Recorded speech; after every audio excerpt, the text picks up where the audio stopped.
मैं बहुत दिनों से देख रहा हूँ ना कि लोग जाकर सिर्फ वहां पे अपने पोस्टर चिपकाते हैं और उनके साथ अपना फोटो शेयर करना, ये करना, वो करना। अभी पूरी भोजपुरी खेसारी लाल यादव को ट्रोल करने में लगी हुई है और ऐसा क्या हुआ कि जिससे अक्षरा सिंह और खेसारी लाल यादव की जोड़ी फिर से चर्चे में आ गई।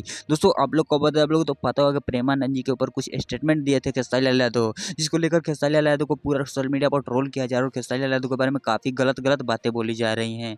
और इसी को देखते हुए बहुत सारे लोग ये भी कंपेयर कर रहे हैं कि अक्षरा सिंह का भी काफ़ी ज़बरदस्त सॉन्ग आने वाला है खेसारी लाल यादव के साथ। आप लोग को तो पता होगा कि हाल ही में इन दोनों को एक साथ देखा गया था और दोनों को बहुत सारे लोग उम्मीद लगा रहे थे कि ये दोनों काफ़ी ज़बरदस्त सॉन्ग लेकर आने वाले हैं। अक्षरा सिंह भी इन दिनों डाउन चल रही हैं और खेसारी लाल यादव भी इन दिनों डाउन चल रहे हैं, तो हो सकता है ये दोनों मिलकर काफ़ी तहलका सॉन्ग लेकर आ सकते हैं। जैसे कि आप लोग जानते हैं खेसारी लाल यादव इन दिनों काफ़ी बड़ी-बड़ी बातें बोलते हुए भी नजर आ रहे हैं। जैसे कि आप लोग जानते हैं प्रेमानंद जी के साथ इनका काफ़ी ज़्यादा विवाद हो चुका है। हालाँकि प्रेमानंद जी को नहीं बोले थे, ये जो उनके लोग के पास जाते हैं, जो उनके साथ फ़ोटो खिंचवाते हैं, उन लोगों पर बोले थे, लेकिन कुछ लोग गलत इस बात को समझ के खेसारी लाल यादव को ट्रोल करने में लगे हुए हैं। तो इन सब चीज़ों के ऊपर आप क्या कहते हैं, कमेंट करके ज़रूर बताइएगा और इन लोगों से अपडेट पाना चाहते हैं तो चैनल को सब्सक्राइब कर लीजिएगा।